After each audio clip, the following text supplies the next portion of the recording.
찐배 교수님께서 강연을 해주시기로 하셨는데 부득이한 사정이 생기셔가지고 제가 대신 발표를 맡게 됐습니다. 간단하게 소개를 드리면 저는 이제 교수님 제자로 있고요.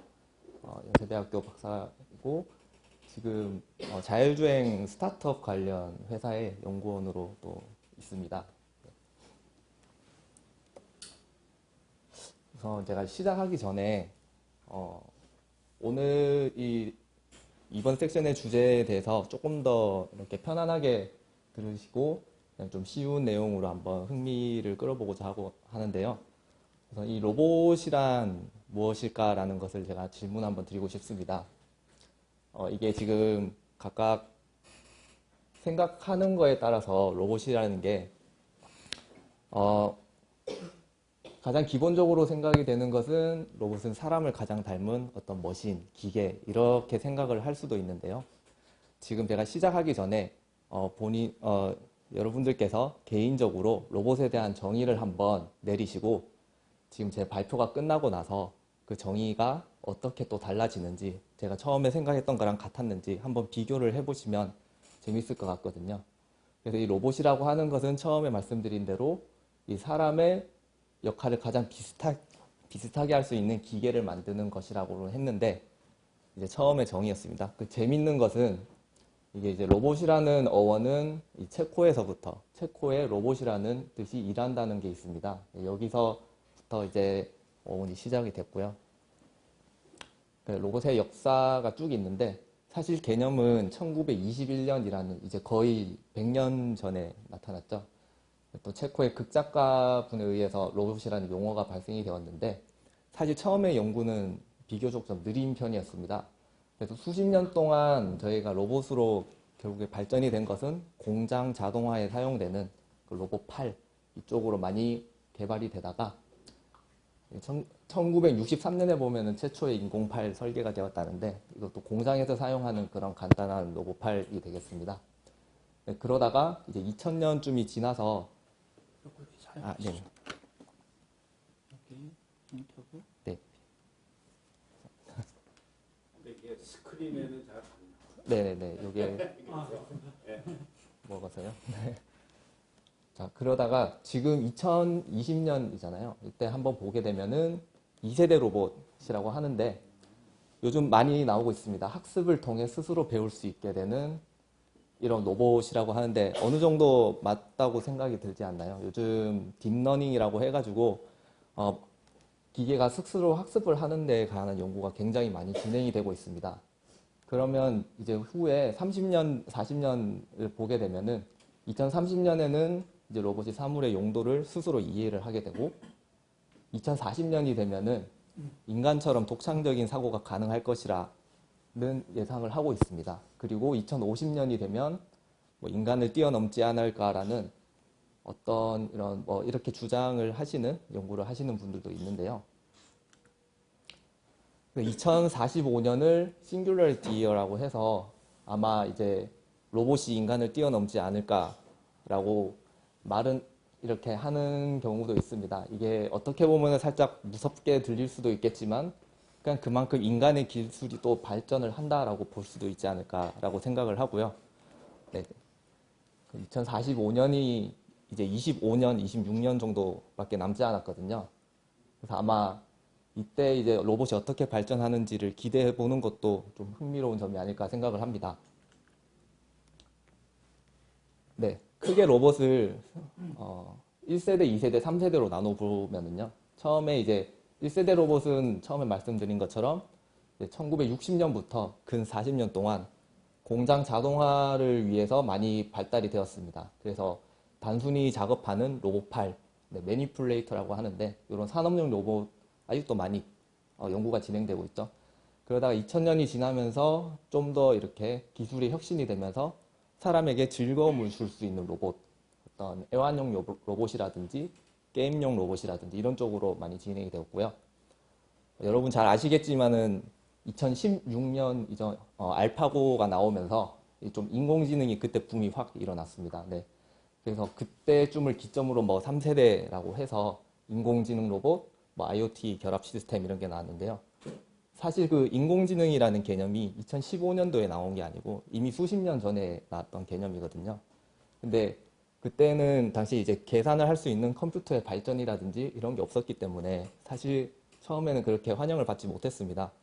네, 그러다가 2016년에 알파고가 이제 이세돌한테 바둑을 이기면서 지금 이쪽 분야의 연구는 엄청나게 많이 진행이 되고 있고 또 패러다임이 엄청나게 빨리 바뀌고 있습니다. 그래서 해가 한 해가 멀다 하고 계속 새로운 알고리즘이 나오고 그런 식으로 연구가 많이 진행되고 있거든요. 네, 이것도 비슷한 내용이긴 한데 뭐 전통적으로는 이런 산업에서 쓰이는 로봇이 많이 연구가 되다가 요즘에 이제 지능형 로봇, 점점 사람과 가까워지는 로봇이 이제 이런 식으로 발전을 하고 있습니다. 네, 요즘 저도 영화를 상당히 좋아하기 때문에 이 영화에 나오는 로봇을 보게 되면 아이들이 많이 좋아하죠. 이 아이언맨이 이 마블 그 스튜디오에서 가장 인기가 많은 캐릭터 중에 하나인데 지금 이렇게 보게 되면 뭐 아이언맨은 로봇 슈트를 입는 거 아니냐라고 생각을 하실 수 있는데 아이언맨 3탄에 보시게 되면 수트처럼 입지 않고 그 스스로 날아다니는 로봇들이 많이 나오게 됩니다. 이런 영화에 나오는 로봇이 있고 좀 더 흥미있는 거는 인터스텔라 아마 많이 보셨을 거라 생각을 하는데 저는 인터스텔라에 여기 처음에 나오는 로봇에서 깜짝 놀랐던 게 뭐냐면 얘가 타스라는 로봇이거든요. 근데 이 모양이 그 직사각형으로 생겼습니다. 그래서 저는 처음에 조금 충격적이었던 게 미래 기술에 미지의 행성을 탐사하는 로봇이 직사각형으로 이렇게 생긴 겁니다. 그래서 얘가 이렇게 생겨서 무엇을 할 수 있을까라고 생각을 했는데 보시게 되면 사람처럼 걸어 다니기도 하고 이런 밀러라는 중력이 강하고 물이 많은 행성에서 이제 브랜든 박사가 물에 빠지게 되는데 이거를 모양을 이런 식으로 변형을 해서 오히려 사람을 쉽게 구조를 하는 데 사용이 되죠. 그래서 어떻게 보면은 미래의 로봇이 꼭 사람의 형상만을 할 수가 있는 건 아니다라는 생각을 이거를 보면서 제가 한번 느꼈거든요. 그래서 꼭 사람의 형상이 아닐 수도 있다라는 말입니다. 그래서 용도에 따라서 보게 되면 뭐 산업용 로봇은 당연히 계속 발전이 되고 있고 뭐 엔터테인먼트, 뭐 가정용 이런 것도 있고 공공 서비스는 저희 인천공항에 가게 되면 요즘 안내 로봇이 또 많이 맞이를 하고 있거든요. 이 공공 서비스 분야에서 그런 안내 로봇도 많이 지금 발전이 되어 있습니다. 네. 그리고 또 하나 짚고 넘어갈 게 의료용 로봇, 수술하는 로봇, 그 다음에 항공, 그다음에 또 군사, 탐사 이런 식으로 생각하는 것보다 로봇에 대한 분야가 상당히 많습니다. 네, 그래서 상당히 여러 분야에서 연구가 진행되고 있습니다. 네. 이제 로봇에 대한 예시를 조금 더 들면은요.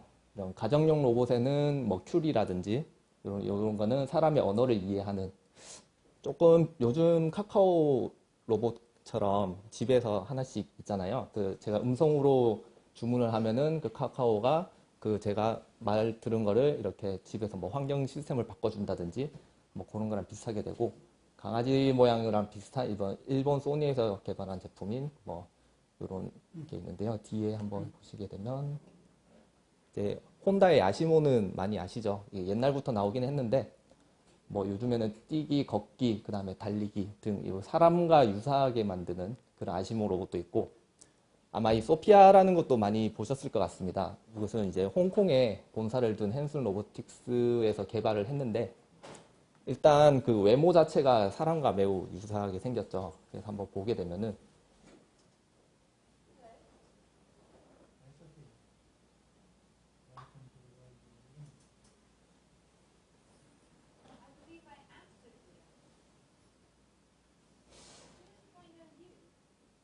요거는 사람이고요. 네, 이게 소피아 로봇입니다. 네. 처음 봤을 때 쉽게 구분이 되지 않죠. 네.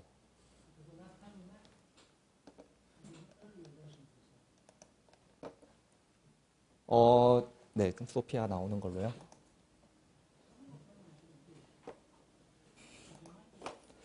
보시게 되면 이 회사에서 가장 중점적으로 만들었던 것은 이 사람의 얼굴 감정을 표현하는 것을 중점적으로 만들었습니다. 그래서 보면은 지금 60여 가지 이상의 표정을 연기를 할 수 있게끔 만들어 놨고요.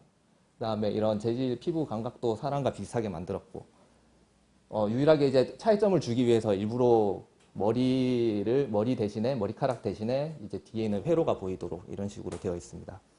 그래서 이것도 좀 몇 년이 전에 나왔던 내용이긴 한데 이런 소피아가 한국에도 방문을 했고요. 지금 생각보다 이렇게 사람의 감정을 잘 표현할 수 있는 아직까지도 이제 학습을 시키면서 연구가 많이 진행되고 있습니다. 네. 그리고 쉽게는 이제 공장에서 사용하는 건데 공장의 로봇이라고 하더라도 단순하게 물건을 이렇게 옮기는 그런 로봇도 있지만 이런 물류 로봇이라든지 좀 더 정밀하게 조립하는 로봇이라든지 아직까지 많이 이제 흥미로운 것이 많거든요. 자동 조립 로봇이라는 게 있는데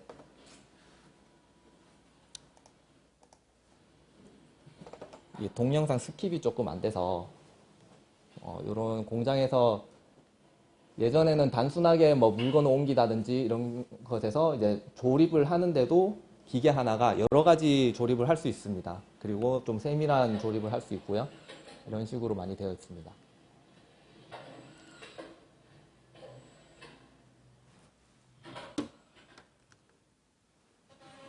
네, 이거는 자동 운반 드론인데요. 불과 몇 년 전까지만 하더라도 공장에서 물류를 운반하는 거는 작은 카트 같은 것에 물건을 실어가지고 걔네들이 단순하게 미리 그려놓은 라인만 따라다니도록 되어 있었거든요. 근데 요즘에는 이 드론이라는 게 되게 아이들한테도 인기가 많죠. 이게 공장에서도 사용하게 되면서 이제 공장 내에서도 물건을 운반하는데 드론을 많이 사용하고 있습니다.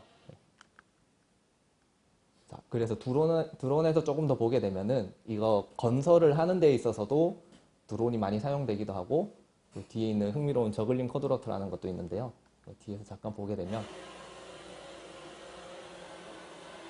이제 드론이 한 대만 움직이는 게 아니라 여러 대 움직이면서 건설을 같이 하는 겁니다. 네, 이런 식으로 여러 대 움직이면서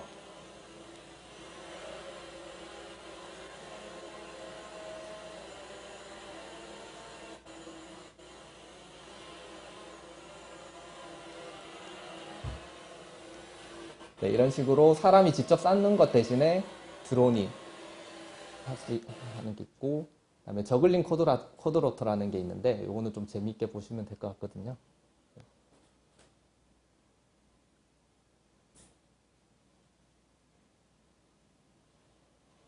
저글링을 드론이 알아서 저렇게 주고받고 놀이식으로 좀 하는 겁니다.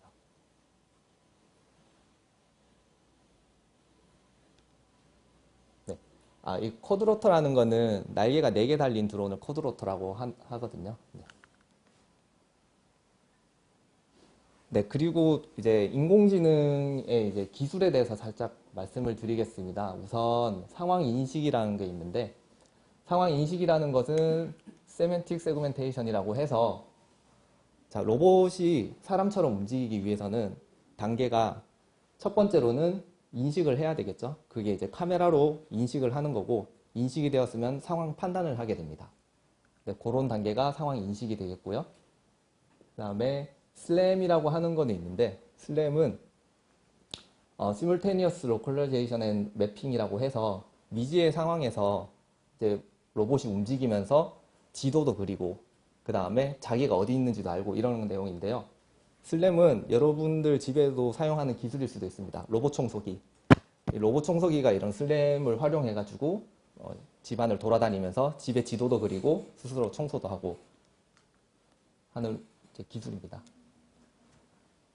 네, 우선 상황 인지를 보면 이거는 차가 주행을 할 때 앞에 달려있는 카메라로 들어오는 영상에 대해서 이게 도로다, 이거는 자동차다 이런 식으로 이제 구분을 해서 인지를 하는 거가 되었고 이거는 실제 이제 저희가 자율주행을 하게 되면은 사람의 눈 대신에 자동차는 이 카메라로 보게 되겠죠.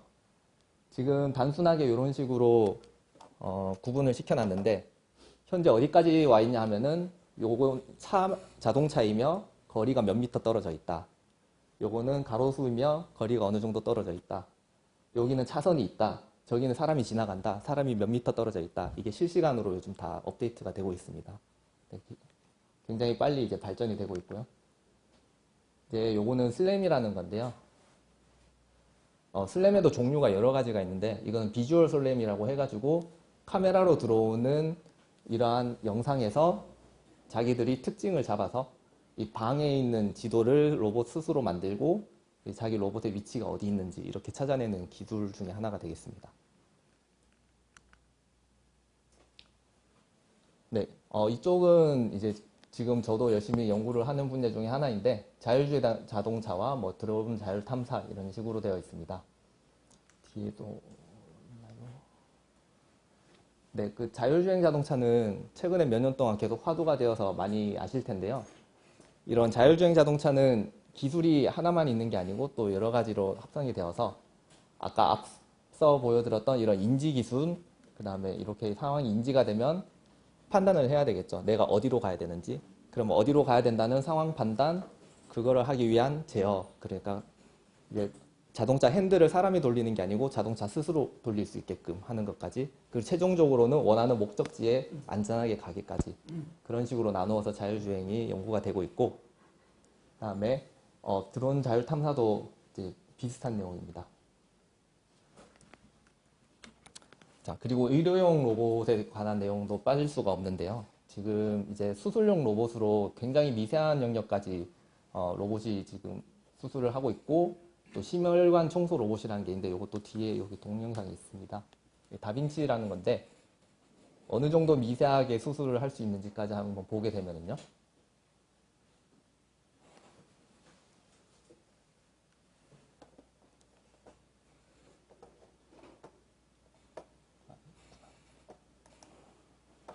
이건 이런 식으로 해서 과일의 껍질만 저렇게 얇게 벗겨내는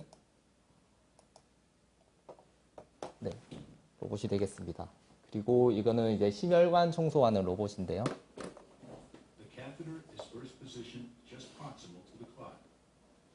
The funnel mouth at the tip of the catheter is then deployed, 보겠습니다. occluding blood flow with its silicone elastomer on the distal aspect of the funnel.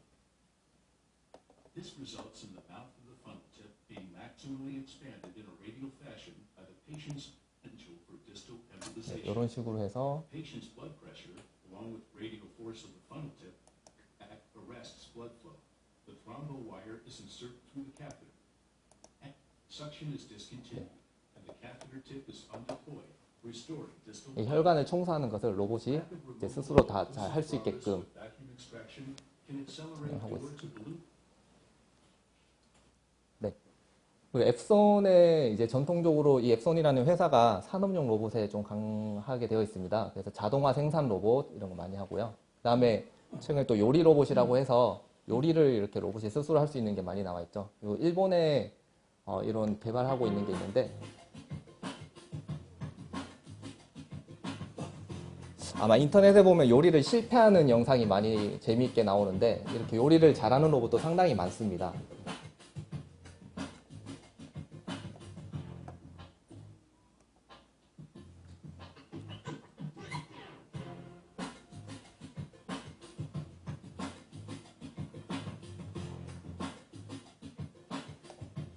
저 배달하는 것까지 하고 네. 요즘 아르바이트 자리를 대신하기 위해서 무인 시스템도 많이 계산하지만 이런 요리 로봇까지 만약에 나오게 된다면 이런 식당에 이제 셰프들 자리도 어떻게 바뀌게 될지도 모를 수도 있겠죠. 네. 그리고 이제 엔터테인먼트 로봇이라고 해서 즐거움을 주는 로봇이라고 그냥 쉽게 생각을 하면 되는데요. 이제 뭐 일본 소니사에서 뭐 춤을 추는 로봇이라든지 아니면 요 탁구하는 로봇이 있는데 요 영상 한번 보시겠습니다. 탁구 로봇.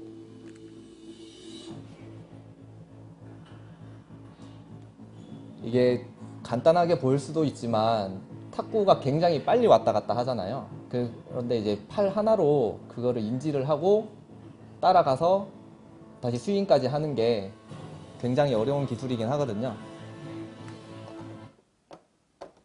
네, 그래서 공장에서 사용되던 이런 팔 모양에서 이런 엔터테인먼트로 탁구하는 팔까지 이런 식으로 뭐 나온 게 있는데 사실 이제 중국이 탁구를 잘하기 때문에 중국 선수 한번 붙여봐야 되지 않을까라고 생각을 합니다. 네. 자, 그리고 이제 댄싱 로봇이라든지 악기를 연주하는 로봇 이런 게 있는데요.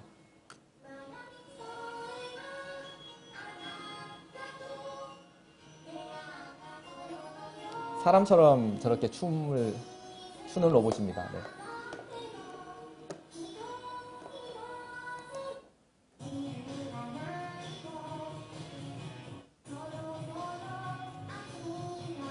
네. 저보다 춤을 좀 잘 추는 것 같습니다. 그리고 이게 악기를 연주하는 로봇이에요.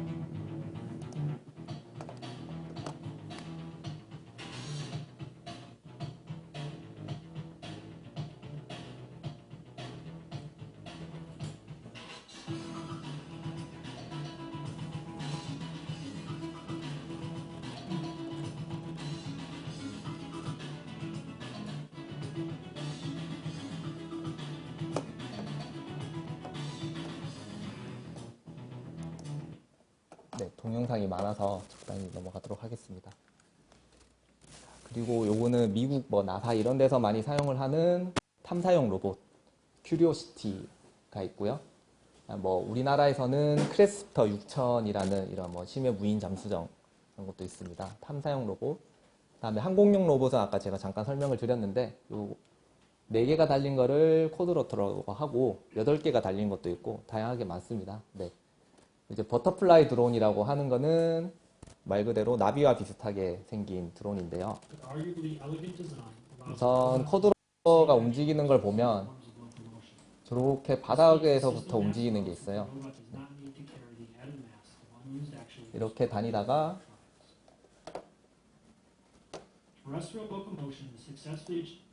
이제 좀 넘어가겠습니다. 저런 식으로 바닥에 굴러다니다가 하늘로도 날아갈 수 있고 이런 식으로 되어 있습니다. 자, 이것도 좀 흥미있는 내용인데요. 이 쿼드로터가 이제 물에서 이렇게 네. 물 표면에서도 이렇게 날아다니다가 이 물 수심에서도 날개를 이용해 가지고 자유자재로 움직이는 이런 쿼드로터도 있습니다.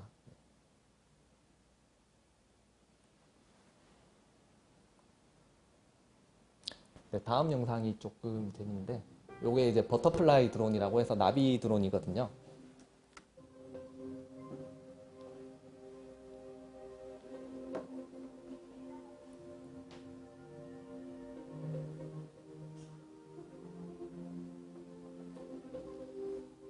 네, 드론이라는 게 꼭 이런 헬리콥터처럼 그런 이제 로터만 달아서 날리는 게 아니고 이런 식의 모양으로 해가지고도 드론으로 만들어낼 수가 있다라는 겁니다. 이게 생각보다 좀 많이 예뻐가지고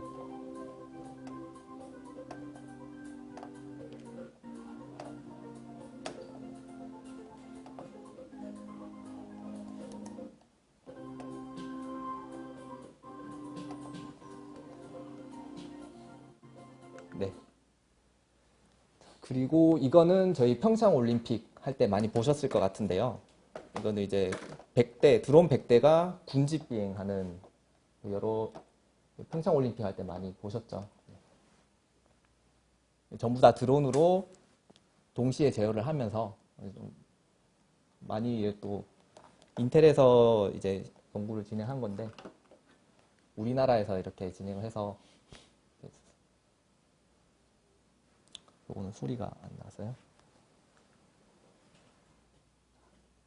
그리고 이제 스팟민이라고 요거는 군사용 로봇에서 물자를 운송하는 이런 로봇도 많이 보셨을 것 같고 프레데터도 이것도 영화에서 많이 나오기는 한데 이제 무인 항공기 뉴스에도 가끔씩 나오죠. 뭐 이런 식으로 해서 정찰하는데 이렇게 무인 항공기가 많이 쓰이고 있습니다.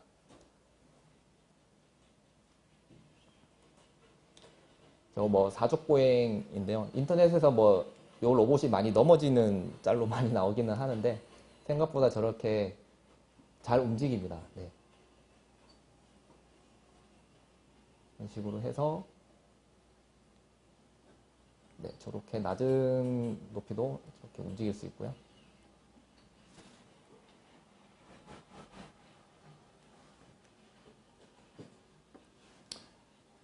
원하는 물자를 이렇게 뭐 배송을 할 수도 있고 또 탐사하는 데도 사용을 할 수도 있고요. 네, 또 넘어가겠습니다. 군사용 로봇으로는 이런 폭발물을 제거를 하는 뭐 펫봇이라든지 그다음에 이제 착용하는 로봇이라고 되는데 뭐 이제 아이언맨으로 가는 길목 중에 하나라고 볼 수 있겠죠. 네. 그래서 요거는 좀 많이 봤을 때 넘어갔고요. 드론이 진화하고 있습니다. 마치 새처럼 하늘을 날며 내려다보는 생생한 체감형 드론이 개발됐습니다. 신재훈 기자입니다. 이거는 이제 저희 연구실에서 연구를 했던 드론 연구 내용입니다. 모습입니다. 위로 더 높이 날아오르고 아래를 쳐다보니 아찔합니다. 방향을 바꿔보고 바람을 가르며 앞으로 힘차게 날아봅니다. 드론 카메라가 보내주는 실시간 영상은 가상현실 안경으로 보면 더욱 실감이 납니다. 몸을 움직이는 방향으로 드론이 따라 움직이기 때문에 자유로운 새가 돼 하늘을 나는 기분입니다. 국내 연구팀이 개발한 체감형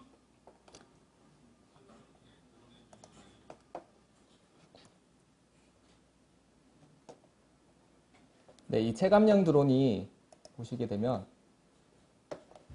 이런 연구실에서 VR 기계 있잖아요. VR 기계를 쓰면 드론 밑에 카메라를 달아놨습니다. 그래서 드론이 움직이면서 카메라를 영상으로 계속 찍게 되고 저희는 이 VR 안경을 끼고 실시간으로 이제 그 영상을 볼 수가 있는데요. 단순히 그 드론이 가는 일정한 영상만 보는 게 아니고 이제 저희가 얼굴을 움직이면 얼굴 방향에 따라서 이제 카메라가 움직이면서 보고 싶은 쪽의 영상을 이렇게 볼 수 있는 체감형 드론이 되겠고요. 두 번째는 이제 로봇 팔이 되는데요. 이제 드론에 팔을 달아서 움직이는 건데 요 뒤에 보이시죠? 네. 이 친구가 팔을 움직이면 그거에 따라서 로봇에 달려있는 팔이 똑같이 움직이고 그래서 물건을 잡는다든지 움직인다든지 이런 식으로 사용을 합니다. 물론 실패하는 영상도 있고. 네.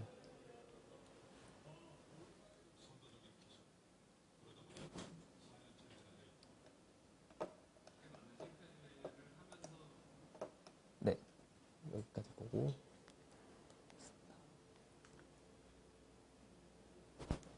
네, 그래서 이제 좀 보면은 로봇이 왜 중요하냐. 이제 생각보다 굉장히 많은 분야에서 로봇이 사용되고 있고, 자, 그러면은 가장 큰 산업이라고 하면은 전 세계적으로 봤을 때 가장 큰 산업이라고 하면은 일단은 뭐 자동차 산업이 떠오를 수가 있는데요.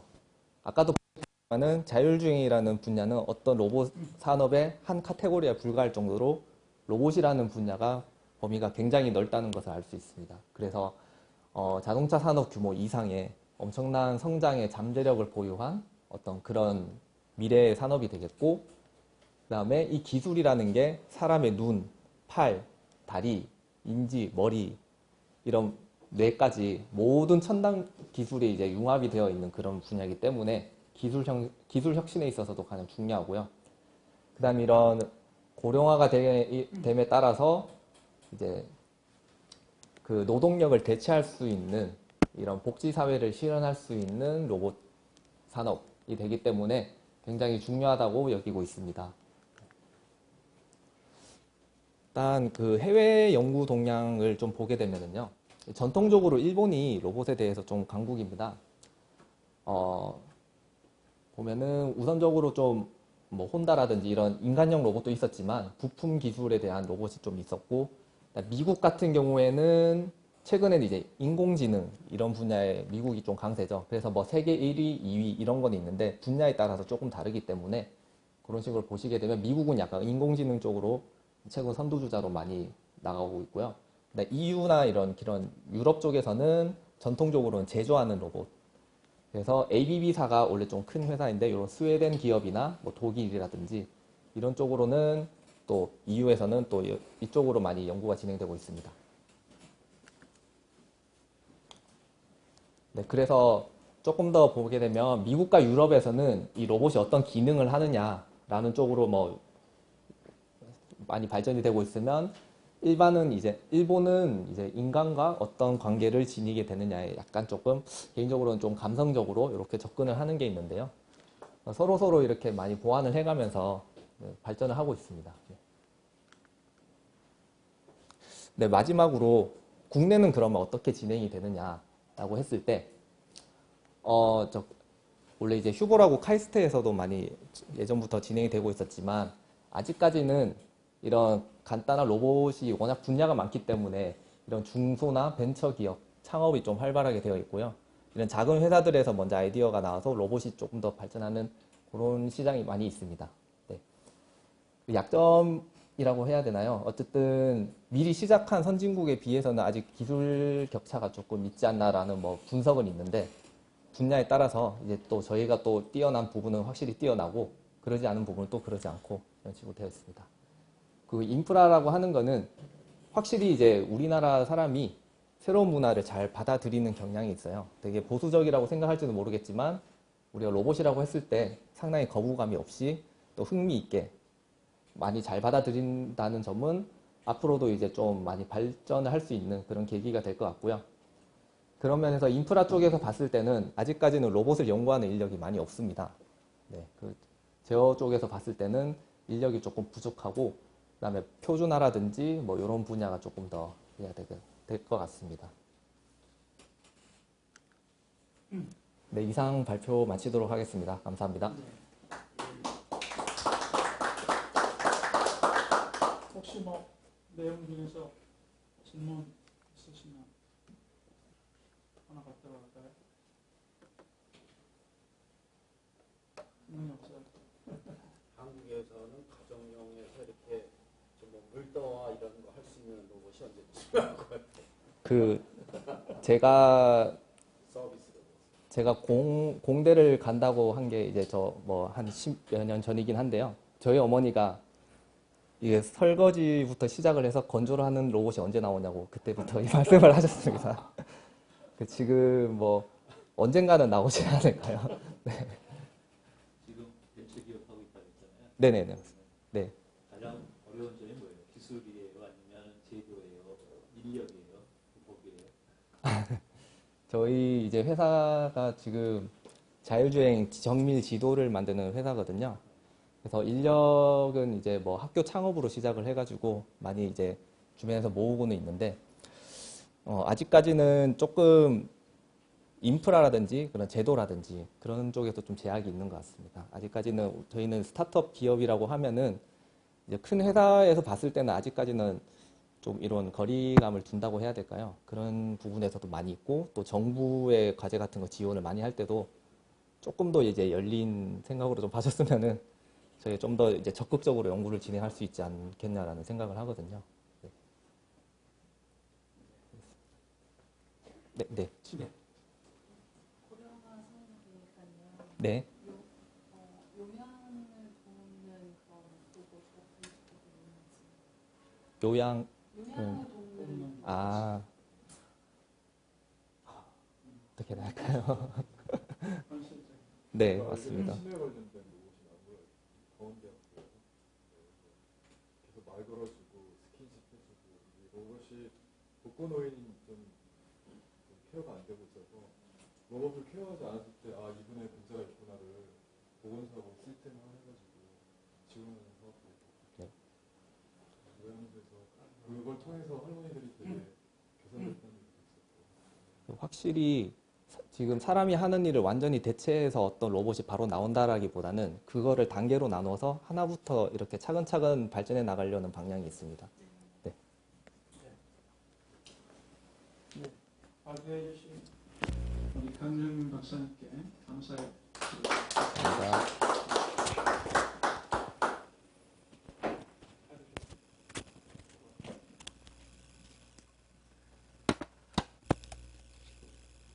네. 다들 강의자가 있고 여기